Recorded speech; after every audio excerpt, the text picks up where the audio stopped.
காட்டுங்கன்னு கேட்டிருந்தவா. Sharmi and இங்கே இருக்கிறான்னு எனக்கு தெரியல. குறிப்பிட விரும்பினா சர்மி நீங்கள் இந்த வீடியோவை பார்த்துட்டு அதில் உங்களோட கமெண்ட்ஸ். இப்போ எனக்கு வதங்கிட்டுது. இதோட நான் இந்த இஞ்சி வெட்டி வச்சிருக்கிற வெங்காயம் இப்போ ரெடி ஆகின நூடில்ஸை நாங்கள் பிளேட் எடுத்து போடுவோம்.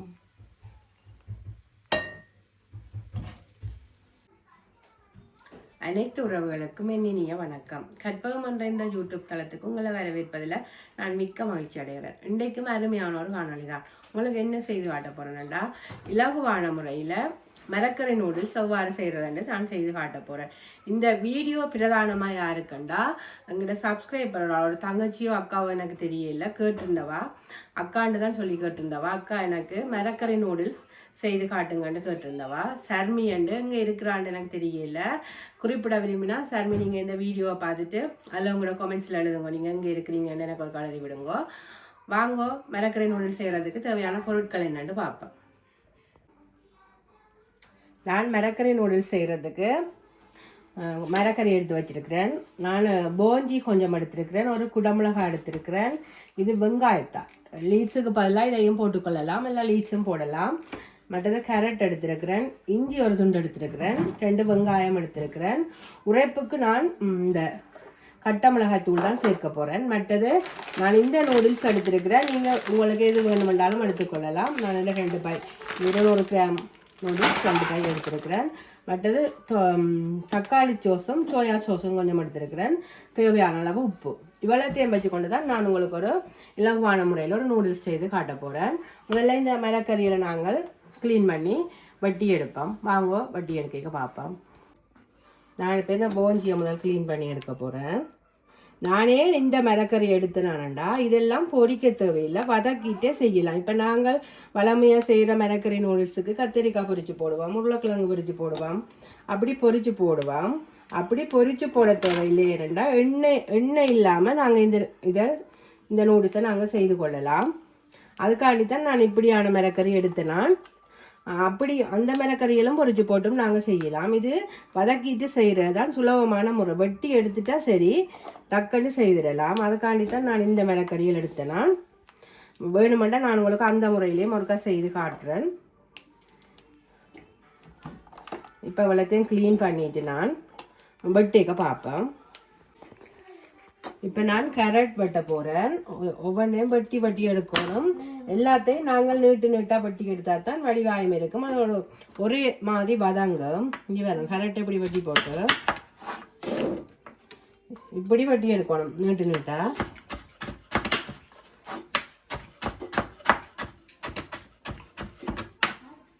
இப்படி வெட்டணும் பாருங்க. இப்படி சரிச்சு நீங்கள் வெட்டிட்டு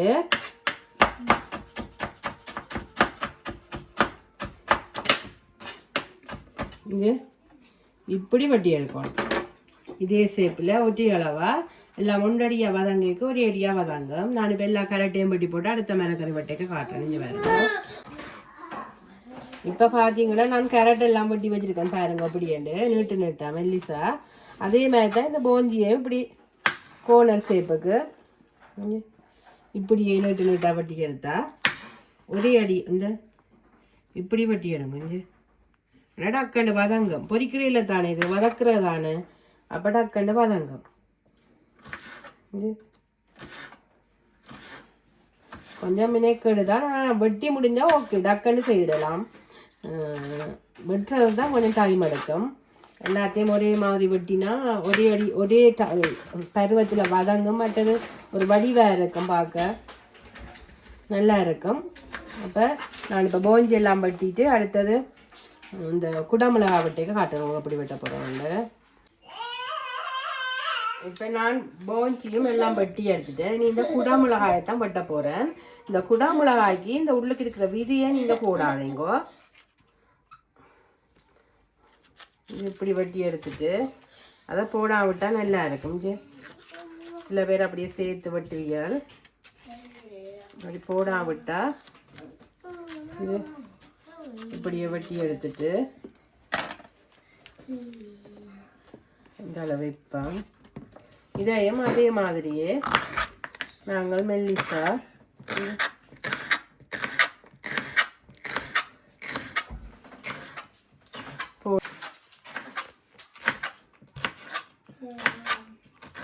இப்போ நான் இந்த குடமிளகாயம் வெட்டி எடுத்துட்டேன் பாருங்க, நட்டுட்டேன் இல்லை மெல்லிசா வெட்டி எடுத்துட்டேன். அடுத்தது இந்த வெங்காய பயிரை வெட்டி எடுக்க போகிறேன். இந்த வெங்காய பயிரை நான் இந்த அடிப்பக்கம் லீட்ஸ் மாதிரி நல்லா இருக்கும், இப்படி வெட்டி எடுக்க போகிறேன். அடியில் வெங்காயம் தானே, அப்போ அது நல்லா இருக்கும். வெள்ளை வெங்காயத்தின் பயிர் வெட்டி எடுத்துட்டு இதை இந்த நுனி வெங்காய தாள் இருக்குதானே, இதை நான் இப்படி சின்ன சின்ன நான் வெட்டிட்டு கேட்க மேலே தூங்குறதுக்கு அப்படி போட்டால் இந்த ஸ்ப்ரிங் ஆனியன் நல்ல ஒரு டேஸ்ட்டாக இருக்கும். இதை இப்படி சின்ன சின்னனா இவ்வளோத்தையும் வெட்டி வைக்க போகிறேன். இதை வதக்கேக்க போடுறதில்ல, எல்லா நூடுல்ஸ் எல்லாம் செய்துட்டு மேலால் போடுறதுக்கு. இது இனி நான் எல்லாம் வெட்டியதான். இஞ்சியையும் நீங்கள் நல்லா குருணியாக வெட்டி இந்த இப்படி முறையில் நூடுல்ஸ் செய்யக்க நீங்கள் நல்லா சின்ன சின்ன வெட்டி போட்டிங்களோ இப்படி நல்ல குட்டியாக அந்த இஞ்சி இந்த வாசமும் இஞ்சியும் கடிவடைக்க நல்ல ஒரு டேஸ்ட்டாக இருக்கும். நீங்கள் செய்யாதாக்கள் போட்டு அப்படி செய்து பாருங்கோ. நல்ல சின்னனாக வெட்டணும். நான் நீ எல்லாம் வெட்டிட்டேன், எல்லாம் இது ஒழுங்குபடுத்திட்டு வதக்கேக்க பார்ப்பேன். இப்போ நான் தண்ணி கொதிக்க வச்சுருக்கேன் நூடுல்ஸுக்கு அவிக்கிறதுக்கு. இதுக்கு ஒரு கொஞ்சம் எண்ணெய் விட போகிறேன் நொட்டாமல் வரதுக்காண்டி.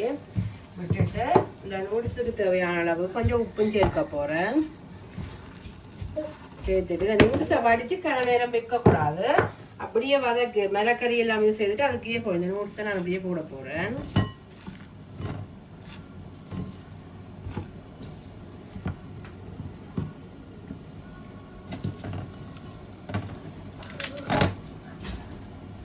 உங்களோட ஒவ்வொரு நூடுல்ஸின்டையும் டைமை பொறுத்து, அது அதில் போட்டிருக்கும் தானே எவ்வளவு நிமிஷம்னு சொல்லி அதுக்கேற்ற மாதிரி நீங்கள் அவிச்சு வடிச்சியோட சரி. ஒரு நல்லா கரையை விடாமல் வடிச்செடுத்தா சரி. நான் வடிச்செடுக்க காட்டுறேன். இப்போ நூடுல்ஸ் அங்காள் ஆகிற டைம் நாங்கள் இந்த மிளகறியை வதக்குவோம். மிளகறிக்கு தேவையான எண்ணெய் கொஞ்சம் விட்டுருக்குறேன். நான் ஒளிவ எண்ணெய் தான் கொஞ்சம் விட்டுருக்குறேன். இதே மாதிரி அப்படியே தட்டி விடுவோம்.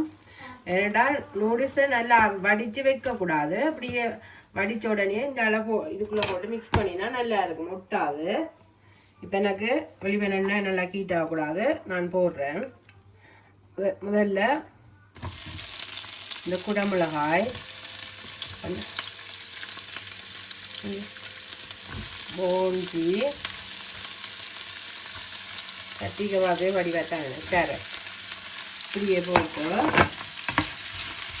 நெருப்பை நீங்கள் நல்ல காய் கீட்டில் வச்சுக்கொண்டு தான் வதக்கணும். இதெல்லாம் நல்லா அவிஞ்சு வரக்கூடாது, கொஞ்சம் வந்து கிரன்ச்சியாக இருக்கணும், கடி வர்ற மாதிரி இருக்கணும். இதுதான் கொஞ்சம் வதங்க டைம் எடுக்கு. இது இப்படியே வதங்கட்டும். இதுக்கு தேவையான உப்பை நான் சேர்க்க போகிறேன். சேர்த்துட்டு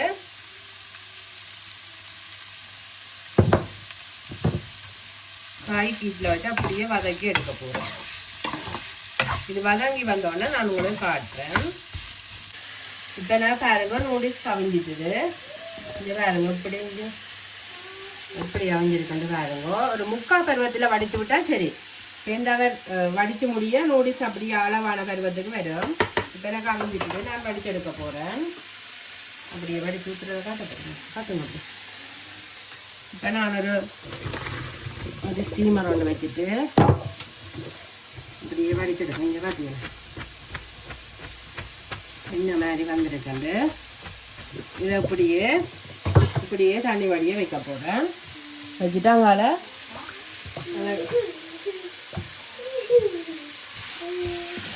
இது இன்னும் ஒரு கொஞ்சம் பழங்கணும். கொஞ்சம் பழங்கத்தான் நான் மெட்டதுகள் சேர்த்தேன். மெட்டை வெட்டி வச்சிருக்கிற வெங்காயம், இஞ்சி, அந்த வெங்காயத்தால் எல்லாம் சேர்த்தேன். சேர்க்கைக்கு காட்டுறேன். இப்போ எனக்கு வதங்கிட்டுது. இதோட நான் இந்த இஞ்சி, வெட்டி வச்சிருக்கிற வெங்காயம், இந்த வெங்காயத்தால் இந்த அடிப்பக்கம் எல்லாம் லீட்ஸ் மாதிரி வெட்டி வச்சு எல்லாத்தையும் சேர்க்க போகிறேன். சேர்த்துட்டு கருவேப்பிலையே பிறகு சேர்ப்பேன். இப்போ சேர்த்துட்டு எல்லாத்தையும் நல்லா அதுக்காக வதக்கி விட்டுட்டு இந்த வெங்காயம் வதங்கினா இங்கே பாருங்க எண்ணெயே இல்லை. இப்போ நாங்கள் மற்ற மரக்கறிகள் பொரிச்சு செய்கிறேன்டா கடை எண்ணெயாக இருக்கும். இந்த மரக்கறிகளை செய்கிறேன்டா எண்ணெய் இருக்காது. இப்போ எனக்கு இது வதங்கினோட மற்ற நான் கட்டத்தூள் சோசுவல் சேர்த்து உங்களுக்கு காட்டுறேன். இப்போ பார்த்தீங்கன்னா பாருங்க எல்லா மரக்கறியும் ஒரே மாதிரி வதங்கியிருக்கு எனக்கு பாருங்க. அதான் ஒரே மாதிரி வெட்டி போட்டு நல்லா கைக்கீட்டில் விட்டு அப்படி வதங்கி வரும். அதுக்கு நான் உரைப்புக்கு கட்டத்தூள் தான் சேர்க்க போகிறேன். இன்றைக்கு நீங்கள் பச்சை மிளகா வேணுமென்றாலும் சேர்த்து கொள்ளலாம். உரைப்புக்கு ஏற்ற மாதிரி கட்டத்தூள்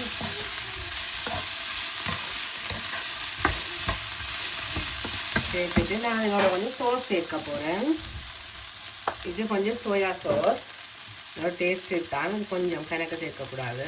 ஓகே வளம் காணும் சோயா சாஸ்.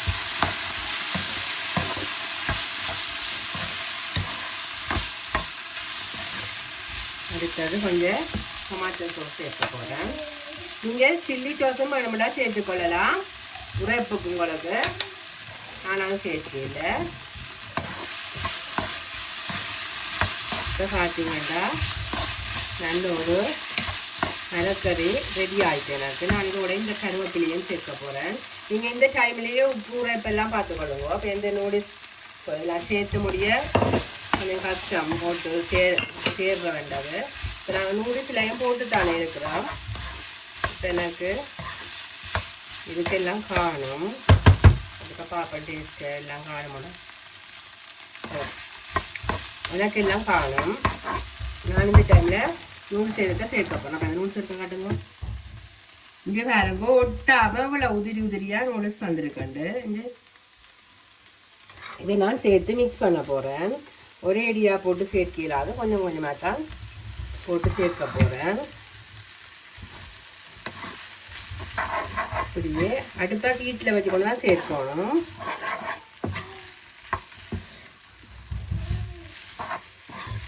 இப்படியே வடிவாக முழுக்கத்தையும் போட்டு சேர்க்கணும். நான் உங்களுக்கு சேர்த்துட்டு காட்டுறேன். இப்போ நூடுல்ஸ் எல்லாம் நான் மிக்ஸ் பண்ணி எடுத்துட்டேன். இப்போ இந்த வெட்டி வச்சிருக்கிறேன் இந்த ஸ்பிரிங்கோனிங்க அதாவது வெங்காயத்தால் இப்படி மேலே அப்படியே போட்டு தூவி போட்டு இப்போ நான் செய்த மரக்கறி நூடுல்ஸ் ரெடி ஆயிட்டுது. சர்மி கேட்டதுக்காக சர்மிக்காக செய்த மரக்கறி நூடுல்ஸ் இப்போ நாங்கள் பிளேட்டில் போட்டுட்டு பார்ப்போம் இப்படி இருக்குண்டு. இப்போ ரெடி ஆகின நூடுல்ஸை நாங்கள் பிளேட் எடுத்து போடுவோம். பாருங்க இப்படி ரெடி ஆகிருக்குண்டு. ஒன்றோடு ஒன்று விட்டாமல் நல்ல வடிவாக என்னுடைய நூடுல்ஸ் ரெடி ஆகிட்டுது. இப்போ நாங்கள் டேஸ்ட் பண்ணி பார்ப்போம் எப்படி இருக்குண்டு. இப்போ நான் செய்த மரக்கறி நூடுல்ஸ் ரெடி ஆகிட்டு பாருங்கள் இன்னும் வடிவாக இருக்குண்டு. ஒரு எண்ணெயும் இல்லாமல் எண்ணெய் நல்லா இருக்குண்டு பாருங்க. இப்படி செய்து சாப்பிட்டா கொஞ்சம் ஹெல்த்தியாக இருக்கும். நாங்கள் இப்போ மற்றதுகள் பொரிச்சு போடுறத விட இந்த மரக்கறியெல்லாம் செய்து சாப்பிட்டா நல்லா இருக்கும். அந்த இஞ்சி வாசம் இன்னும் நல்லா இருக்குது. நாங்கள் ஒருக்கா கொஞ்சம் மட்டும் சாப்பிட்டு பார்ப்போம். நீங்கள் நெப்பியும் தானே செய்து போட்டு தானே சாப்பிட்டு நல்லா இருக்குன்னு சொல்லுற ஆளுண்டு. வெகு விரைவில் இந்த சாப்பாட்டை டேஸ்ட் பண்ண ஒரு ஆளை நான் என்னோட நினைச்சு கொள்ள போகிறேன். அப்போ அந்த ஆள் சாப்பிட்டு உங்களுக்கு எப்படி இருக்குன்னு சொல்லுவேன்.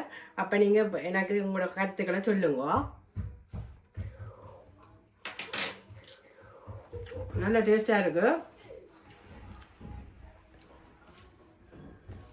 அந்த இஞ்சி வாசம் இந்த மரக்கறிகள் இல்லாமல் இந்த கிரஞ்சி தன்மை இந்த கடிபடுற தன்மையில் இருக்கிறது தான் நல்ல ஒரு டேஸ்ட்டை கொடுக்குது. நான் வேறு எந்த சுவை ஊட்டியும் சேர்க்கல. சேர்த்ததாக தக்காளி சோஸும் சோயா சோஸும் மட்டும்தான் சேர்த்தேன். நான் மட்டும் உப்பு நல்ல டேஸ்ட்டாக இருக்குது. வர நான் இந்த சூப் வகைகள் எதுவுமே சேர்த்துக்கொள்ளல. சில பேர் சேர்க்கிறவன் நான் சேர்க்கல. நீங்களும் இப்படி செய்து பாருங்கோ. சர்மி நான் நீங்கள் கேட்டதுக்காக உங்களுக்கு இந்த நூடுல்ஸை செய்திருக்கிறேன். நீங்கள் இதை பார்த்துட்டு உங்களோட கருத்துக்களை எனக்கு சொல்லுங்க. எப்படி இருக்குன்னு செய்து பாருங்கோ. மற்றது இந்த வீடியோ பார்க்குற அனைத்து உள்ளவங்களுக்கும் மிக்க நன்றி. நிறைய பேர் சப்ஸ்கிரைப் பண்ணாமல் பார்க்குறீங்க, ஒரு எனக்காண்டி சப்ஸ்கிரைப் பண்ணிட்டு பாருங்க. எனக்கு ஒரு வகையில் அது ஒரு சப்போர்ட்டாக இருக்கும் என்று கூறிக்கொண்டு உங்களை இன்னும் ஒரு வீடியோவில் நான் சந்திக்கும் பெற உங்களிடமிருந்து விடைபெறுகிறேன். நன்றி, வணக்கம்.